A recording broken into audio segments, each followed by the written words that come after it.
बिस्मिल्लाहिर्रहमानिर्रहीम, अस्सलाम वालेकुम। आप देख रहे हैं मेरे सवाल और मैं हूं मुनीब फारूक। हक बनता है हर सियासी जमात का कि वो इस मुल्क के अंदर सियासत करे। हक बनता है हर उस वोटर का कि जिसको वो वोट दे वो इलेक्ट हो जाए और फिर उसकी रिप्रेजेंटेशन हो मुकम्मल तौर पर, चाहे वफाक में या किसी सूबे के अंदर। और किसी भी मुल्क के अंदर अगर जमहूरियत आगे बढ़ेगी तो हर कोई यही एडवोकेट करेगा कि मुल्क में किसी वोटर को डिसएडवांटेज नहीं होना चाहिए और मुकम्मल तरीके से मामलात को आगे चलना चाहिए। ना ही कोई कदगर होनी चाहिए, ना ही कोई पाबंदी होनी चाहिए। लेकिन डिपेंड ये करता है कि हमारे मुल्क में यानी मुमलिकत खुदादाद पाकिस्तान के अंदर आज के हालात के अंदर क्या वाकई सिलसिला ऐसा है कि जो यकतरफ़ा है, यानी सिर्फ इस्टेब्लिशमेंट का मसला है पाकिस्तान तहरीक इंसाफ के साथ और तहरीक इंसाफ या सुन्नी इत्तेहाद काउंसिल के वो मेंबर जो इस वक्त मुख्तलिफ असम्बलियों के अंदर मौजूद हैं उनकी तरफ से ऐसा कुछ नहीं किया जा रहा या कहा जा रहा जिससे मसाइल जन्म ले रहे हैं। पाकिस्तान तहरीक इंसाफ बहैसियत एक सियासी जमात, अगर ये कहा जाए कि इस वक्त मुल्क की सबसे मकबूल जमात है तो गलत नहीं होगा। इमरान खान मुल्क के सबसे मकबूल लीडर हैं तो ये भी गलत नहीं होगा। इसका अंदाज़ा मैं किसी ट्विटर के पोल के हवाले से नहीं कर रहा, बल्कि जो रिसेंट इलेक्शंस हुए तमाम तर मसाइल के बावजूद पाकिस्तान तहरीक इंसाफ के हिमायत याफ्ता उम्मीदवार ख़ास तौर पर वफाक के अंदर सबसे ज़्यादा सीटें लेकर सामने आए। आज़ाद होने की वजह से वो हुकूमत बनाने की पोजीशन में नहीं थे। लेकिन सवाल यहाँ ये पैदा होता है कि आज जिस हालत में पाकिस्तान तहरीक इंसाफ खड़ी है, क्या उसकी ज़िम्मेदार सिर्फ वो है या उसकी ज़िम्मेदार इस्टेब्लिशमेंट है? क्या उसकी ज़िम्मेदार PDM हुकूमत है या आज की तहरीक इंसाफ का रवैया भी है? तहरीक इंसाफ का आर्गूमेंट ये है कि जो हम कर रहे हैं वो रिएक्शन है, हमारे साथ एक्शन किया गया, जो हो रहा है वो हमारे सामने है। अगर इसको हम जोड़ पाएँ उस रिएक्शन से जो कि हमारे सामने आ रहा है, और वो है जनाब असद कैसर साहब का, जनाब शेर अफजल मरवत साहब का। असद कैसर साहब ने रिसेंटली इस हवाले से क्या फरमाया? उन्होंने कहा मुल्क आपका नहीं है। सुनिए। हम ऐलान करते हैं कि जो कोई सोचता है कि वो अपनी मर्जी से इस मुल्क को चलाएगा, अगर कोई जो सोचता है कि वो अपनी मर्जी से फैसले हमारे ऊपर मुसल्लत करेगा, अगर कोई सोचता है कि उसकी मर्जी से लोग आगे पीछे होंगे, पार्टी में होंगे, वो वक्त गुजर गया है, वो खत्म हो गया है। ये किसी के बाप का मुल्क नहीं है, ये हमारा मुल्क है। हम अपनी जिंदगी इंतखाबात में इंशाल्लाह अवाम के पास जाएंगे, जलसे करेंगे, जुलूस करेंगे। अब एक तरफ जनाब असद कैसर साहब ये कह रहे हैं, और असद कैसर साहब एक बड़ी मेन उन मेंबर्स में से शामिल है पाकिस्तान तहरीक इंसाफ के, साबिक स्पीकर भी हैं कौमी असम्बली के। अब वो एक तरफ वो ये फरमा रहे हैं और जनाब शेर अफजल मरवत साहब उन्होंने एक ट्वीट की और उस ट्वीट का लिंक हमारे सामने मौजूद है। उस पर उन्होंने कहा जी कि मुझे 30,000 पाकिस्तानी दे दें जो जिगरे वाले हों, खुदा की कसम आपका मैंडेट भी आपके कदमों में होगा और आपका लीडर भी आज़ाद होगा। उन्होंने इसके अंदर चंद और बातें भी कही हैं। वो क्या कह रहे हैं तो सुनिए।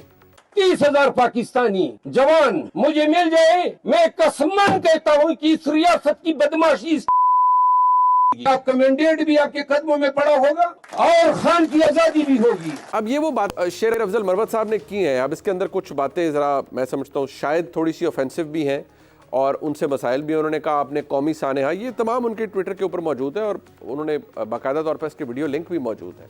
वो ये कह रहे हैं कि भाई आपने 9 मई को कौमी सानेहा बना दिया, क्या APS वाक़या कौमी सानेहा नहीं था? क्या आपने जब पश्तूनों को डिस्प्लेस कर दिया मिलिट्री ऑपरेशंस करके तो क्या वो कौमी सानेहा नहीं था? सलाला पर हमला हुआ तो क्या वो कौमी सानेहा नहीं था? तो आप 9 मई के पीछे क्यों पड़े हुए हैं? इसको आपने कौमी सानेहा बनाया हुआ है। अब देखिए, एक तरफ अगर ये सूरत हाल है तो फिर मसले का हल किसके पास है और कहाँ चल के होगा? साथ ही साथ आज ही के इस प्रोग्राम में हम ज़रूर बात करेंगे कि पंजाब के अंदर एक नई हुकूमत है, मरीम नवाज शरीफ साहबा वज़ीर आला है।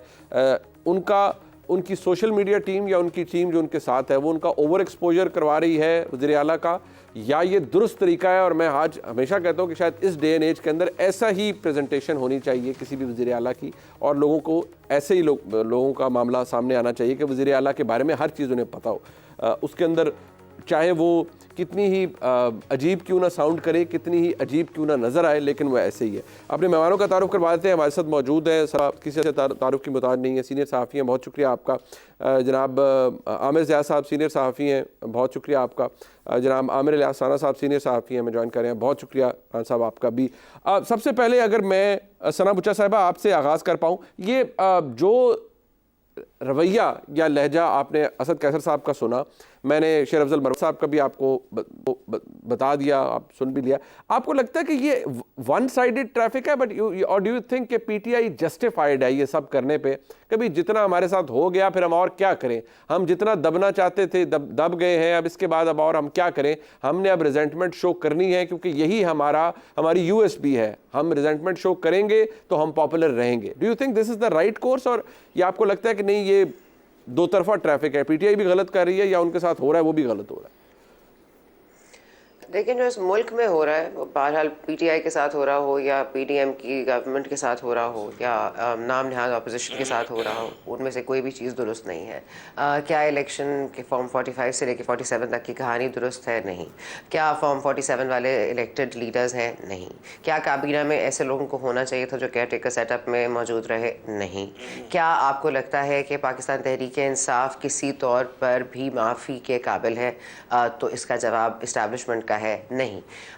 लेकिन मामला ये है कि अगर आप शेर अफजल मरवत साहब को और आप असद कैसर साहब को देखें तो फिर आपको गौहर खान को भी देखना पड़ता है, और उनकी बहरहाल एक लहजे में नरमी है, एक सीनियरिटी का लेवल भी है, एक इंटेलिजेंस का लेवल भी है। वो बड़ी मोहतात तरीके से बात करते हैं। और आप उसके हवाले से क्या कहेंगे जो नाना सनाउल्लाह साहब पिछले 3-4 दिन से इंटरव्यूज़ में कहते फिर रहे हैं कि इनका तो वजूद ही ख़त्म कर देना चाहिए। फिर उन्होंने इसको दोबारा से जस्टिफाई किया कि हम सियासी वजूद की बात कर रहे हैं। तो एक जमात जो है वो सियासी वजूद आपका ख़त्म करना चाहती है, दूसरी जमात आपको चोर और डाकू कह के आपकी सियासी वजूद को ख़त्म करना चाहती है। तो इस मुल्क में फिर रह क्या जाता है? आप एक दूसरे के वजूद को ख़त्म नहीं कर पाते, और आप किसी भी पॉलिटिशियन को जेल में डाल के जलावतन करके उस पर इल्ज़ाम लगा के 9 मई का सहानिया भी उसने अगर किया हो तो हमें नहीं लगता कि उनकी सियासत ख़त्म हो जाती है। वो नापसंदीदा ज़रूर हो जाते हैं, वो मकबूल ज़रूर हो जाते हैं, वो कबूल नहीं रहते, लेकिन वो इनको अगर 150 सीटें भी मिल जाती तो ये हुकूमत नहीं बना सकते थे, और इनको नहीं बनाने दी जाती। तो इसकी मुल्क के कुछ हार्ड रियलिटीज़ हैं, हम सबको फेस कर लेनी चाहिए। और ये अप्रोच आई थिंक उन्होंने बहुत दिनों तक अपने आप को थोड़ा सा सिमर डाउन रखा है, लेकिन now they also gaining confidence क्योंकि उनके पास वोटर है, उनके पास अब पहले तो सिर्फ ये कहते थे कि आप आज इलेक्शन करवा लें तो खंबे को भी आप टिकट देंगे तो वो इलेक्ट हो जाएगा, और ऐसा हुआ है।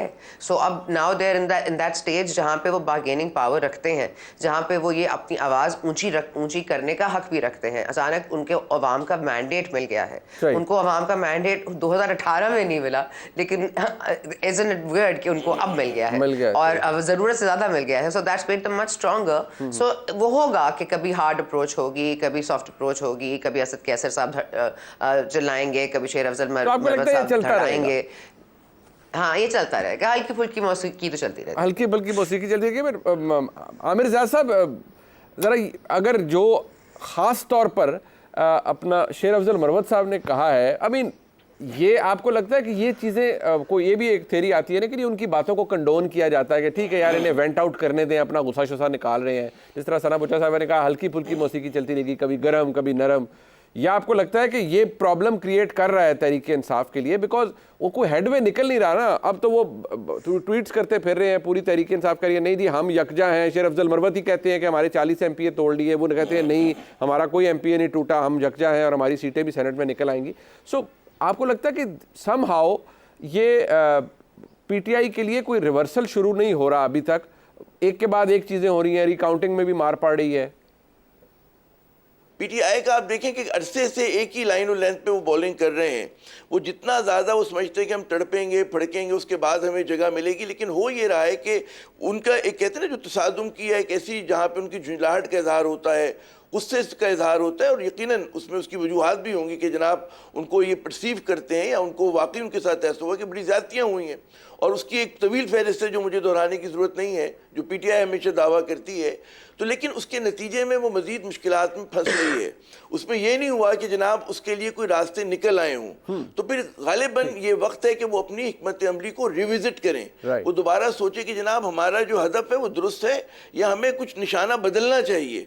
आप गुस्से गुस्से का इजहार और अपने जो वो है ना झुंझलाहट का इजहार और भी तरीकों से कर सकते हैं आप। अगर अब ये भी हो सकता है कि आप सिर्फ पीडीएम को, जिसको वो कहते हैं कि जिनसे बात करने की जरूरत नहीं है, या हुकूमत वक्त की जमातें, उसकी तरफ आपका तोपखाने का बट आमिर ज़ा साहब, क्या क्लियर नहीं है, क्या क्लियर नहीं है तहरीक इंसाफ के रिसेंट बयानिए से? आप असद कैसर साहब वो कहते हैं हमें पता है जी रिगिंग किसने की है, या अब भी जो वो फरमा रहे हैं कि किसी के बाप का मुल्क, आई एम श्योर ये वो पीडीएम की हुकूमत, अब आप you know more than I do कि वो किसकी तरफ इशारा कर रहे हैं। सो हम बेशक इस तासर को, मैं, आप, सना बुच्चा साहिबा, आमिर लासाना साहब, हम इसको जाहिल भी करते रहे कि नहीं जी कोई महाजराई नहीं है पीटीआई और किसी एस्टैब्लिशमेंट के बीच में, बट फैक्ट ये है कि पीटीआई फील कि हमें तो, हम रियासती जबर का शिकार है और हमें, हमारी तोड़ फोड़ अगर हुई है तो वो एस्टैब्लिशमेंट की वजह से हुई है।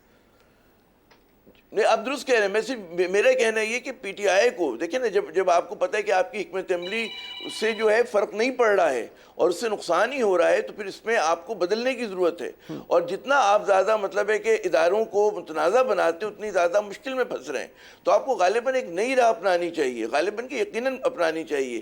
क्योंकि आप, जैसे मैं अभी अर्ज़ कर रहा था कि भाई अगर आप अपना हदफ जो है, मैं ये नहीं कह रहा कि वो कर रहे हैं ऐसा, लेकिन अगर उनका कहते हैं ना तोपों का रुख जो है वो सिर्फ पीडीएम की तरफ हो, तो गालिबन वो उनको कहते हैं कि नताइज भी मिल जाए और जो उनकी इतनी ज्यादा खराब सूरत एस्टेब्लिशमेंट से हुई है उससे वो निकल भी पाए। लेकिन जो भी उनको ये एडवाइस कर रहा है, जो उनके इस तरह के हार्ड लाइनर्स हैं कि जनाब हम क्योंकि मकबूल हैं तो हमें जो सबसे मजबूत कुव्वत है उससे लड़ना चाहिए, मेरे ख्याल में मुनासिब नहीं है। ये पाकिस्तान के लिए मुनासिब नहीं है। राना साहब, मैं पाकिस्तान के तनाजुर में बात कर रहा हूँ, पीटीआई के तनाजुर में बात नहीं कर रहा। बिल्कुल ठीक है, खुदा ना खास्ता, ये वैलिड पॉइंट है, ये वैलिड पॉइंट है। पर राना साहब, बात यह है कि ये सोचे समझे तरीके से हो रहा है, या जिस तरह सना साहिबा ने भी कहा कि ये हल्की फुल्की मौसीकी है, कोई एक बात करेगा कोई फिर करेगा, ये चलता रहेगा, या आपको लगता है कि नहीं ये एक सोचे समझा एक प्लान है कि भाई अब कोई ऑप्शन नहीं है, अब offensive course is the right course और आपने ऑफेंड करना है, आपने बताना है, चाहे वो आप ये कहेंगे किसी का बाप का मुल्क नहीं है, चाहे आप ये कहेंगे 30,000 बंदा दे दो, बस वो दिलेर हो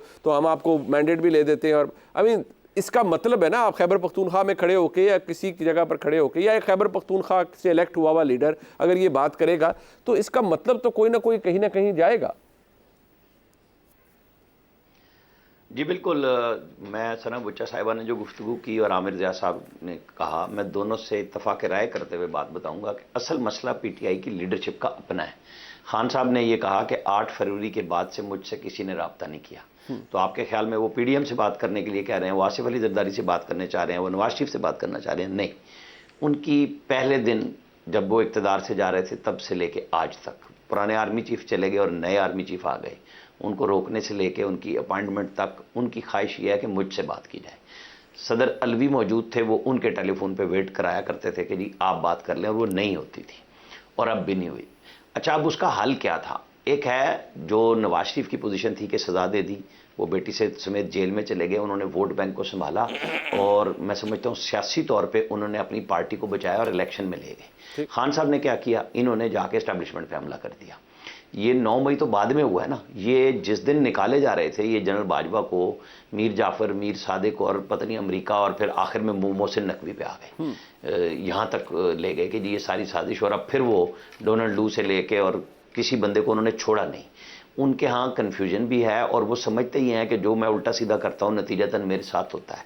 अब जब आवाम की पॉपुलैरिटी आपकी दायरा 3 सजाएं आपको 1 वीक में मिलती हैं और आप जेल में मौजूद हैं, तो लोगों ने आपको वोट किया है, इसमें तो कोई शक नहीं है। लेकिन इस वोट बैंक के बदले में अगर आप कहेंगे कि मैं 30,000 लोग लेके और चढ़ जाऊंगा और कहाँ पहुँचा के आऊँगा उनको और कहाँ पहुँचा दूंगा, वो लफ्ज़ बयान नहीं किए जा सकते। तो ये वो एंगर और गुस्सा जो आपने असद कैसर साहब का भी सुना दिया, ये इनको कोई पे नहीं कर रहा। ये समझते हैं ये कि 180 सीटों से लेके और 102 पे आके खड़े हो जाएंगे। कल शेर अफजल मरवत साहब को मैं सुन रहा था कहीं पे, वो कह रहे थे कि हमारे तो 40 लोग फॉरवर्ड ब्लॉक बन गया है। लोग दावे कर रहे हैं कि पंजाब में शायद इनको जो 2 सेनेट की जनरल नशिस्तें मिलनी हैं उनमें से भी एक टूट ना जाए इनकी। मतलब नवाज शरीफ के वोटर के प्रेशर में उनके MP MNA नहीं टूटे, उनके सेनेटर नहीं टूटे, पार्टी के साथ वाबस्ता रहे और यही उनकी बका का जामिन बना। इन्होंने पहले तो मेन स्लॉट सारी की सारी भाग गई, दौड़ गई जब हमला फौज पे शुरू किया। सीधी सी बात है, आप इधर उधर के नाम मत लें। वो लड़ाई लड़ी 9 मई के बाद, फिर बराह रास्त इनकी है। अब तक ये जो धमकियां भी लगा रहे हैं ये मुझे और आपको नहीं लगा रहे, ये उधर ही मुखातिब हैं और मिन्नत तरला भी उधर ही है और धमकी भी उधर है। तो फिर उधर से जवाब जब नहीं आ रहा तो मैं तो ये कहता हूं कि भाई आपके जो लोग आपने टिकट दिए, आपके निशान पे आए, आप उन पर ट्रस्ट कीजिए, ठीक है, उनके जरिए बातचीत का रास्ता खोलें। आप पार्लियामेंट के जरिए चलाएंगे, जैसे आपने अली अमीन गंडापुर को इजाजत दी है कि वो पहले भी पीएम से मिले और दूसरी दफा भी आके मिले फैसिलिटेशन काउंसिल में, जो ईद से पहले फिर दोबारा होनी है और फिर आपको आना होगा। ये वो काम नहीं हो रहा कि सी पैक हो रहा था और परवेज खटक धरनों में बैठे थे और एक प्रोजेक्ट ये केपी के लिए नहीं ले सके, और बाद में इनको सिर्फ वो मजाक वाली बात बन जाती है कि गधों का, काश्तकारी का वो जो एक फार्म मिला इन्हें मानसेरा में, और बाकी बातें इनकी दूर रह गई कि कुछ कर ही नहीं सके उस वक्त। डिलीवरी हर चीज़ वो अली अमीन गंडापुर साहब चले को कर लेंगे, लेकिन उनका बेसिक डिस्कोर्स तो ये है कि क्योंकि हमसे बात कोई नहीं करना तो फिर अब यही तरीका रह जाता है। बट मैं एक ब्रेक शामिल करता हूँ प्रोग्राम में। एक बात जो कि ज़ाहिर बात है मैंने शुरू में इब्तदाई में की, पंजाब में बेशक शरीफ ख़ानदान की ही हुकूमत है, जैसे मियां नवाज शरीफ साहब की साहबजादी मरीम नवाज शरीफ साहब मौजूद है बहसीत वज़ीर आला पंजाब। क्या उनका जो इस वक्त सूरत हाल सारी चल रही है वो दुरुस्त है? बात एक उस फ्लायर की नहीं है या एक कैंपेन की नहीं है जो कि जो PMLN की हुकूमत पंजाब के अंदर चला रही है। बात तरीक़ा कार की है कि क्या यही तरीका है पाकिस्तान तहरीक इंसाफ को या अपने सियासी मुखालफिन को कन्फ्रंट करने का या उनसे सबकत हासिल करने का, कि आप अपनी ही वज़ीर आला का ओवर एक्सपोजर करें, फिर जो उनके जो डेली रूटीन है उसके बारे में बचाएं, और फिर you and up making such things जिनसे शायद मजाक ही उड़ेगा या ट्रोलिंग ही होगी। एक ब्रेक के बाद बात करते हैं, साथ रहिए।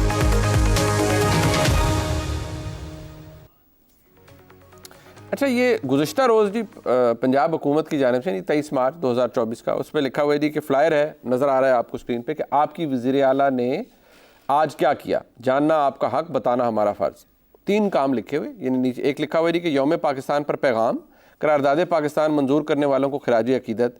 दूसरा है जी गुजरांवाला ट्रैफिक हादसे पर इज़हार अफसोस। तीसरा है जी फैसलाबाद में डोर फिरने से नौजवान की हलाकत पर नोटिस। अब ये काम क्या वज़ीर आला के मनसब के हवाले से कितने सब्सटेंशियल हैं?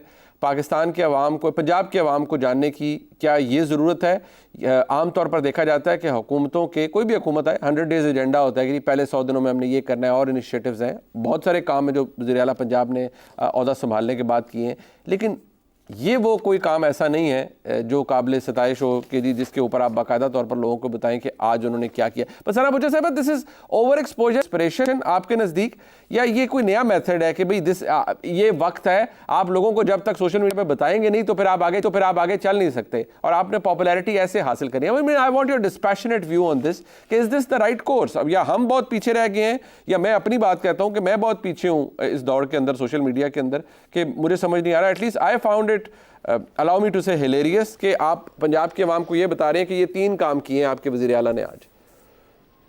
नहीं, I find it absurd. I find it completely absurd. I also found it absurd when काकड़ साहब went to the dentist और वहाँ पे उन्होंने अपनी सेल्फी लगाई. I also found it very funny कि जब बाज़ारों में घूमती रही मरियम साहिबा तो प्राइसेस चेक करती रही. I found it extremely funny जब वो किसी खातून पुलिस अफसर का दुपट्टा ठीक कर रही थी और वो तस्वीर बिल्कुल ऐसे मोमेंट पे खींची गई है जिसको बाद में दोबारा ब्यूटी प्लस और फोटोशॉप भी किया गया होगा. देखें, woman is known by the company she keeps as well as a man, and अगर वो परवेज़ रशीद साहब से सीखी हैं, जो कि मुझे पता है कि उनकी बहुत ज़्यादा जो सियासी थोड़ी सी मैच्योरिटी है वो परवेज़ रशीद साहब ने दी है, वो मियाँ साहब की बेटी हैं, मैं उनसे कुछ डिफरेंट एक्सपेक्ट करूँगी. मैं ये समझती हूँ कि उनको इन चीज़ों से अबाव होना चाहिए. She doesn't need to tell her daily activities कि मैं क्या कर रही थी, मेरी कहाँ पे तस्वीर खींची, मेरा कहाँ पे क्या हुआ, मैं कितनी आज मैं कितने लोगों के दरमियान खड़ी थी, आज मैंने कितने लोगों को राशन के बैग्स बांटे. आई जस्ट फील कि उन्होंने एक शुरू में बहुत अच्छा टेम्पो रखा था, जब अपोजिशन वाले उनसे नहीं मिले थे वो खुद जाके उन्होंने सलाम किया था. That was a good big gesture, अच्छी बात है. उनको इसी पर रहना चाहिए. ये डेली के इसके ऊपर नोटिस ले लिया और उसके ऊपर वो कर लिया. टू बी ऑनेस्ट, ये जो बाजारों में जाना या एक जो मॉडल है, जो शहबाज साहब का भी मॉडल रहा है, हैंड्स ऑन गवर्नेंस, कि जब तक आप खुद जाएंगे नहीं, वज़ीर आला खुद जाएगा नहीं तो काम होता नहीं है. ये शहबाज साहब का मॉडल था. पीपल लाइक्ड इट और not, but that earned him a lot of respect across the aisle. That earned him के दी टाइटल के लिए वो उनकी स्पीड बड़ी ज़बरदस्त है, बेहतरीन गवर्नेंस मॉडल है. PMLN का खासा ये रहा है.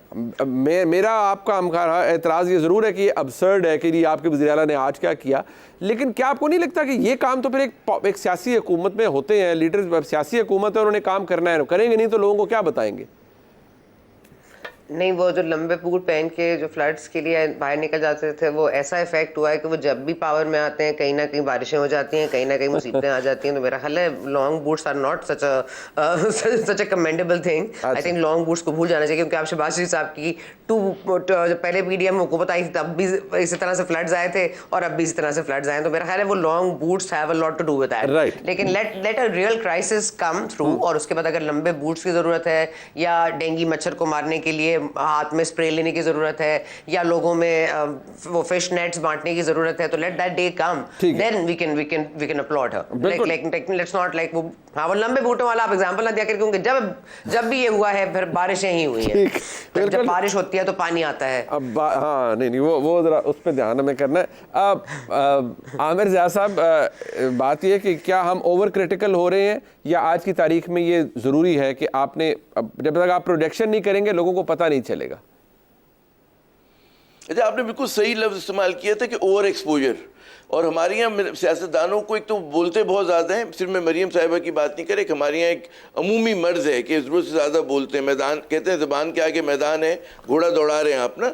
दूसरी बात है कि जब आप ओवर एक्सपोजर करते हैं, वो काम जो असिस्टेंट कमिश्नर या डिप्टी कमिश्नर के करने का है, किसी और छोटे अफसर के करने का है, वो काम अगर वज़ीर आला अपने ज़िम्मे ले लेता है तो वो इतनी मुनासिब बात नहीं होती, बल्कि नामुनासिब बात होती है। अच्छा, हम ये देख रहे हैं कि ज़ाहिर है कि आपको पता है कि मुतनाज़ा इंतखाबात हुए हैं, लोग क्रेडिबिलिटी को इसके सवालिया निशान बना रहे हैं। तो जब आप बहुत ज़्यादा, जैसे मैं देख रहा हूँ कि ट्विटर के ऊपर हालांकि वीपीएन इस्तेमाल करके हम बड़ी मुश्किल से देखते हैं, तो उसमें माशाल्लाह इनकी जो प्रेजेंस है मरियम साहिबा की बहुत ज़्यादा है। और लग ये रहा है कि बड़ा ऑर्केस्ट्रेटेड इवेंट हो रहे हैं। किसी के घर अगर वो विजिट भी कर रही हैं, जा भी रही हैं, तो पता है कि वो कहती हैं इजाज़त लेनी कि मैं अंदर आ जाऊँ, और ज़ाहिर है कि कैमरामैन पहले से खड़ा हुआ है ताकि उनको आते हुए देख सके। तो जब ऑर्केस्ट्रेटेड इवेंट्स होते हैं, वो दरख्त लगा रही हैं और वहाँ पर कालीन बिछा है, तो वो बहुत ज़्यादा मेरे ख्याल में उसका कहते हैं फ़ायदे से ज़्यादा नुकसान होता है। और हमारे जैसे मुल्क में जहाँ पे बहुत गुर्बत है, अफरात ज़र बहुत ज़्यादा है, लोग बड़े परेशान हैं, बड़ा दिल शिकस्ता है आजकल के हालात में, तो उनको बहुत सारे ऑप्टिक्स अच्छे नहीं लगते। मैं उनकी डिटेल में नहीं जाना चाहता, लेकिन बहुत सारे ऑप्टिक्स उन्हें अच्छे नहीं लगते। उन्हें लगता है कि बहुत ही ज़्यादा कहते हैं नुमाइश हो रही है चीज़ों की। अच्छा, ठीक। तो बात ये कि ज़रा सा आपको कहते हैं कि सटल तरीके से बात करनी चाहिए और अपनी पब्लिक रिलेशंस के भी डिफरेंट तरीके। ओवर एक्सपोजर हमेशा आपके लिए नुकसानदेह होता है। राणा साहब, आपके नज़दीक ये दुरुस्त तरीका कार है? क्योंकि जाहिर बात है ना, उनकी पहली दफ़ा है और वो शायद अपना ब्रांड भी ब्रांड मरीम नवाज शरीफ को उसको वो भी सेल करना चाह रही हैं कि भाई मैं बिल्कुल उसी मॉडल पर या उससे बेहतर काम करूंगी जो कि पहले निगरान वज़ीर आला पंजाब करके गए या उससे पहले शहबाज शरीफ साहब का मॉडल है। देखिए मुनीब साहब, मॉडल जो है ना हमारे पास सारे हैं। मॉडल नवाज शरीफ वज़ीर आला थे, शहबाज शरीफ थे, उस्मान बुज़दार थे, महमूद खान थे, परवेज़ खट्टक थे, मुराद अली शाह हैं, कायम अली शाह थे। हमारे पास बलोचिस्तान के वज़ीर आला हैं जो रात तक 2 बजे ही उठ के कैबिनेट मीटिंग करते थे, सारा दिन सोते थे। हमें कुछ तो देखना है और करना है कि एक चीफ मिनिस्टर जो 2 वज़ीर आज़म की मतलब बेटी और भतीजी है, वज़ीर आला की बेटी और भतीजी है, उसने वो पंजाब देखा है जो उस्मान बुज़दार का था, जिसमें डेंगू जो ख़त्म हो चुका था उसके ऊपर काम ना करके लोगों को मरने के लिए छोड़ दिया गया। उसने वो देखा जब केपी में लोग डेंगू से मर रहे थे, इमरान खान वहाँ जाके वो सेहती मकाम ढूंढ रहे थे हेलीकॉप्टर से, जो आज तक किसी को नहीं मिला। जिस आमिर ज़िया साहब ने बात की कि जी वो बिछा के कालीन, वही सामने तस्वीर मलिक अमीन असलम और उनकी मिनिस्टर साहिबा की तस्वीर इमरान खान के साथ लगा दी। क्योंकि ट्रोलिंग जो है ना, बिल्कुल आपके पास 2 चीज़ें हैं, या तो आप गंडासा लेके शुरू हो जाएं गंडापुर की तरह कि मौला जट स्टाइल बना लें, एक है कि आप काम करते हैं, नई तो सीएम बनी है, उसका रिकॉर्ड देखें कि उसने कितने दिनों में क्या किया और क्या सिर्फ बातें की या काम शुरू भी किया। बिल्कुल ठीक। मैं तो समझता हूं कि ये दिन है इनको एवेल्युएट करने की। आप और हम जो गुफ्तगू कर रहे हैं वो भी बिल्कुल ठीक है, लेकिन चीफ मिनिस्टर को अपनी जगह भी बनानी है, लोगों का एतमाद भी लेना है। बिल्कुल ठीक, बिल्कुल ठीक है। मैं अपने तमाम मुअज़्ज़िज़ मेहमानों का शुक्रिया अदा करता हूँ। प्रोग्राम में एक ब्रेक शामिल करेंगे, तो जनाब मुशाहिद हुसैन सैयद साहब हमारे साथ मौजूद होंगे, हमारे साथ रहिएगा।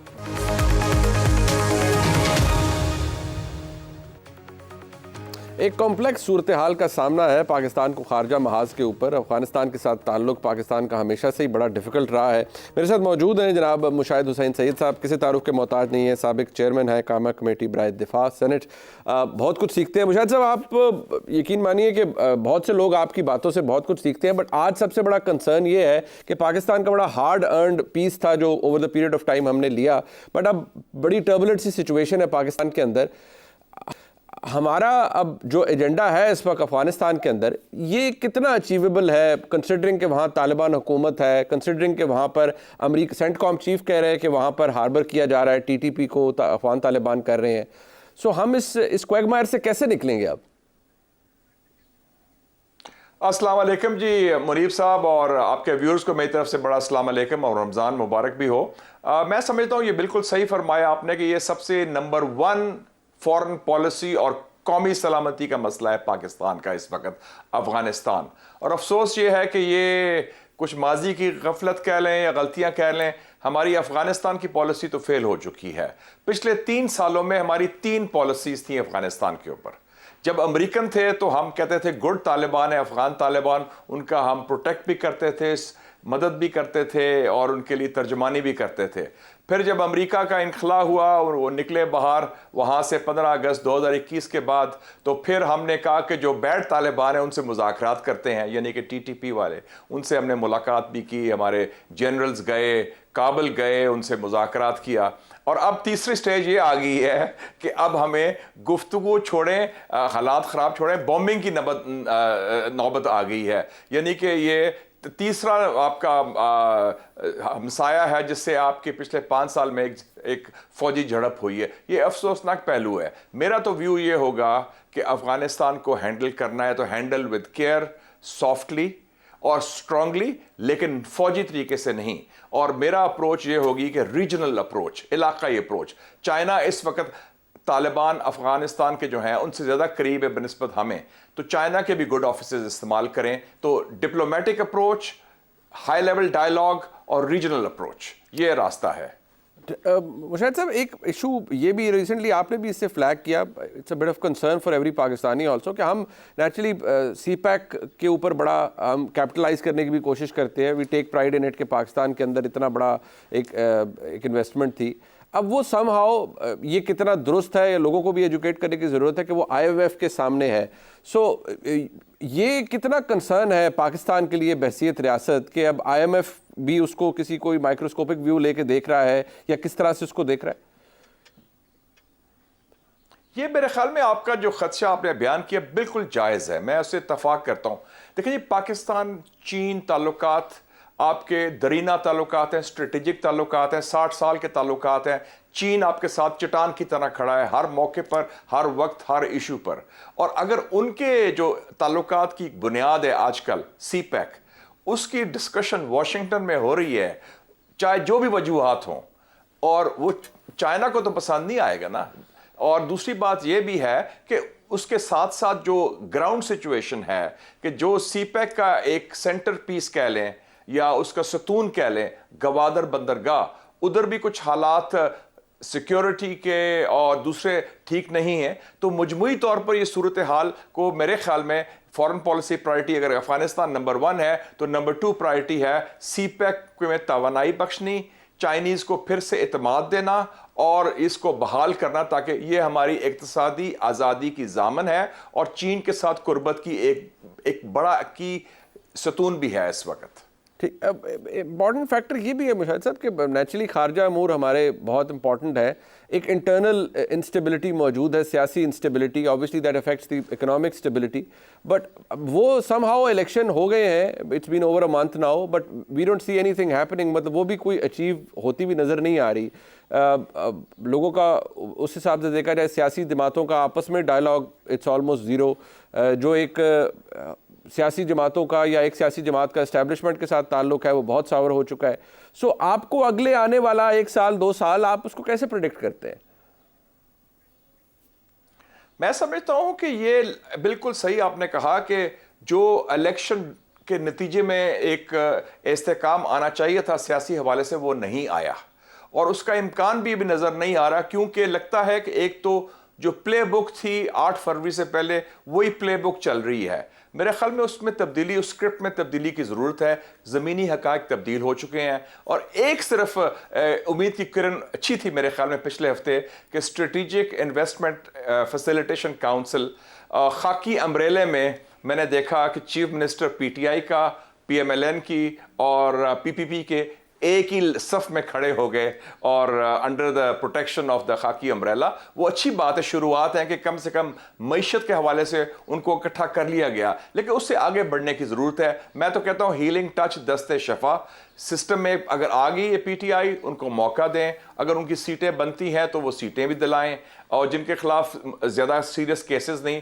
उन सियासी कैदियों को भी रिहा किया जाए ताकि एक फ़िज़ा बेहतर हो। सियासी इस्तेकाम नहीं होगा तो इक्तसादी इस्तेकाम नहीं होगा, इन्वेस्टमेंट नहीं आएगी। इन्वेस्टमेंट नहीं आएगी तो मजमूई तौर पर आप बुहरान से बाहर नहीं निकल सकेंगे। तो ये they are all inextricably intertwined and link together.